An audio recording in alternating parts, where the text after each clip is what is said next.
జడా శ్రావణ్ కుమార్ తాలూకా అని చెప్పుకోవాలంటే నలుగురు సోంబేరిగాళ్ళని తీసుకొచ్చి పవన్ కళ్యాణ్ గారిని తిట్టిస్తేనో, జగన్మోహన్ రెడ్డి గారి స్క్రిప్ట్ ప్రకారం రాష్ట్రంలో అలజడులు సృష్టిస్తేనో, కులాల మధ్య విద్వేషాలు రెచ్చగొడితేనో, మతాల మధ్య చిచ్చు పెట్టాలని చూస్తేనో ఒకరి తాలూకా అని ప్రజలు చెప్పుకోరు.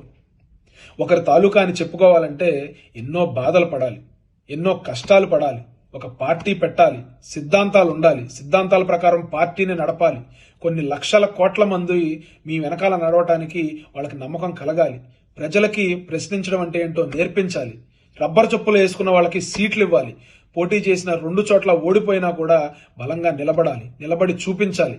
నీ కుటుంబ సభ్యుల్ని తిడుతున్నా, నిన్ను వ్యక్తిగతంగా దూషిస్తున్నా, నీ ఆర్థిక మూలాల మీద ఇబ్బంది పెడుతున్నా, నీ ప్రాథమిక హక్కుల్ని కాలరాస్తున్నా, కొన్ని కోట్ల మంది అభిమానిస్తున్నా కూడా నిన్ను రాష్ట్రంలో రావటానికి పర్మిషన్ కావాలని చెప్పి బోర్డర్ దగ్గర ఆపేస్తున్నా నిలబడాలి. ఎన్నో ఆటుపోట్లు ఎదుర్కోవాలి, ఎన్నో బెదిరింపులు వస్తాయి, తట్టుకుని నిలబడాలి, ఎన్నో సమస్యల మీద పోరాడాలి. వ్యక్తిగతంగా విభేదాలున్నా కూడా రాష్ట్ర ప్రయోజనాల కోసం కలిసి నడవాలి, త్యాగాలు చెయ్యాలి.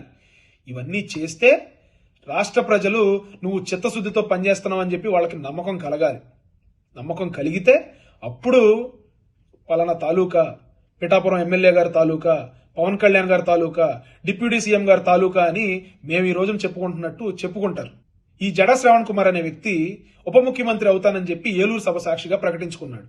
అంటే ఎవరు ముఖ్యమంత్రి అవడం కోసం ఇతను పనిచేస్తున్నాడో చాలా క్లియర్ గా అర్థమవుతుంది కదా. జగన్మోహన్ రెడ్డి గారి దగ్గర నుంచి ఇతనికి హామీ వచ్చింది, రాష్ట్రంలో విద్వేషాలు రెచ్చగొట్టు, నీకు ఉప ముఖ్యమంత్రి పదవి ఇస్తా. పవన్ కళ్యాణ్ గారిని కూటమికి దూరం చేయి, నీకు ఉప ముఖ్యమంత్రి పదవి ఇస్తా. పవన్ కళ్యాణ్ గారిని నలుగురు పోరంబోకులను తీసుకొచ్చి బూతులు తిట్టించు, నీకు ఉప ముఖ్యమంత్రి పదవి ఇస్తా.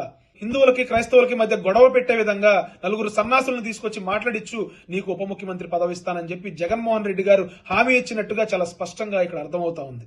ప్రశ్న జోసెఫ్ అనే వ్యక్తిని తీసుకొచ్చి పవన్ కళ్యాణ్ గారిని తిట్టించి రాష్ట్రంలో ప్రభుత్వం మారుతుంది, ప్రభుత్వం మారితే మిమ్మల్ని అందరినీ ఊచకోత కోస్తామంటే కూటమి ప్రభుత్వం పోయి ఎవరి ప్రభుత్వం రావాలని వీళ్ళు ప్రయత్నాలు చేస్తా ఉన్నారు. ఎవరు చెప్పు చేతల్లో వీళ్ళు ఆపరేట్ చేస్తా ఉన్నారు. ఎవరిచ్చిన స్క్రిప్ట్ ప్రకారం వీళ్ళు ఇక్కడ తైతక్కలాడుతా ఉన్నారు. ఇవన్నీ కూడా రాష్ట్ర ప్రజలు గమనిస్తా ఉన్నారు. ఉగ్రవాదుల్ని మద్దతు ఇచ్చేవాడిని తీసుకొచ్చి, హిందూ దేవతలను తిట్టిన వాడిని తీసుకొచ్చి, సనాతన ధర్మం గురించి అభ్యంతరకరమైన వ్యాఖ్యలు చేసిన వాడిని తీసుకొచ్చి, పెహల్గాం అటాక్ గురించి వక్రీకరించి మాట్లాడిన వాడిని తీసుకొచ్చి మీరు రాష్ట్రంలో కులాల మధ్య మతాల మధ్య విద్వేషాలు రెచ్చగొడుతుంటే ప్రజలు తెలుసుకోలేరు అనుకుంటా ఉన్నారా? మీకు చిత్తశుద్ధి ఉంటే ప్రజలు మిమ్మల్ని ఆదరిస్తారు. కుట్రలు చేసి ప్రజల మధ్యలో గొడవలు పెడదామని మీరు ప్రయత్నం చేస్తే ప్రజల చేతిలో చెప్పు దెబ్బలు తినే రోజులు ఈ బ్యాచ్ మొత్తానికి అతి దగ్గరలోనే ఉందని చెప్పి మిమ్మల్ని అందరినీ హెచ్చరిస్తా ఉన్నా.